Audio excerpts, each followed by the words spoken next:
Hello and welcome to another episode of Disney Movie Investigation. If this is your first time watching, welcome to the show. In each episode, we take a look at a movie that is featured on Disney+. On this episode, we're taking a look at a Disney Channel original movie when we take a look at The Descendants. And stay tuned for our bonus story as we take a look at the history of Sleeping Beauty Castle in Disneyland. And if you are enjoying these episodes, I do ask that you please hit that subscribe button. That way you'll be notified with each new video. Now, sit back and enjoy this episode of Disney Movie Investigation. Like I said, today we're covering The Descendants. This movie was released on July 31st, 2015. It was directed by Kenny Ortega. The screenplay was written by Sarah Perriott and Joanna McGibbon.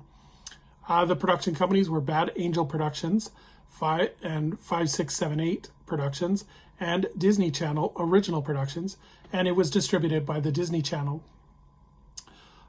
In terms of the production history, on December 12, 2013, Disney Channel would announce the production of the film and would reveal the plotline. Originally, this was not meant to be a musical. However, after the hiring of Kenny Ortega as the director, they decided to make it a musical based on his experience directing the High School Musical franchise. Filming began on the spring of 2014, and it would take place in Vancouver and in Victoria, and they would use the Parliament building in Victoria as the main castle. The movie would first air on the Disney Channel app, and then on the Disney Channel, and then it would be aired on the Family Channel in Canada.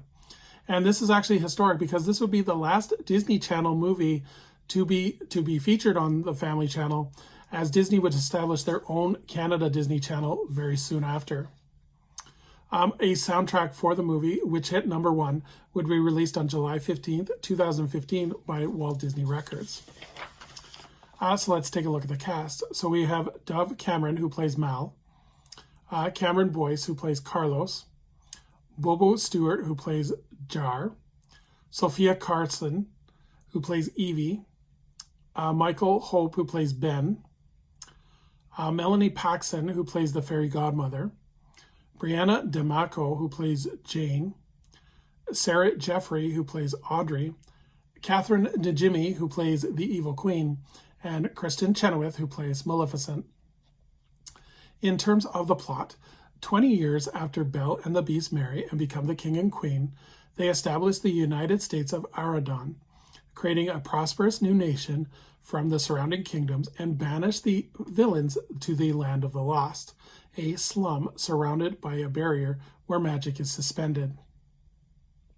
Their son Ben announces where his first proclamation is to give the 4 selected children from the Isle of Lost the chance to live in Aragon away from their evil parents, their villainous parents.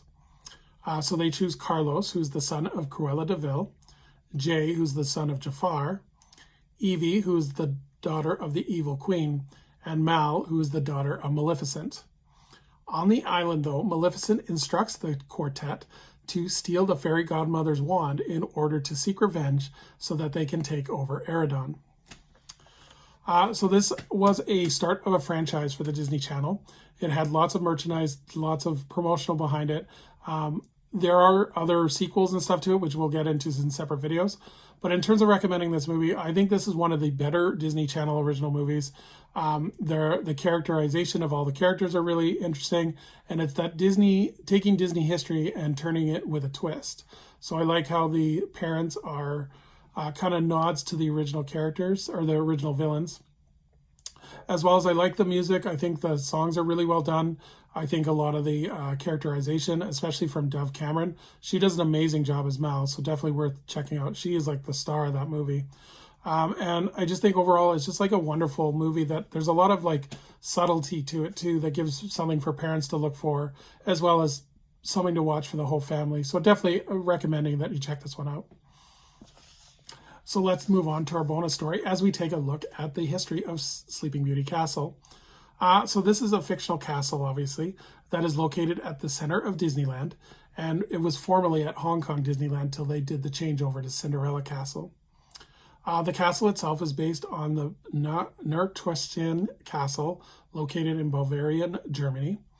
And it was also used as the logo for Walt Disney Pictures from 1985 to 2006. In terms of the history of the castle itself, so the castle opened along in Disneyland on opening day on July 17, 1955, and it measures at 77 feet tall. It was designed by Robert E. Hill and uses forced perspective to make it appear larger than it actually is. Beginning on April 25th of 1957, visitors were able to walk through the castle to view several diagrams or dioramas featuring story elements from Sleeping Beauty.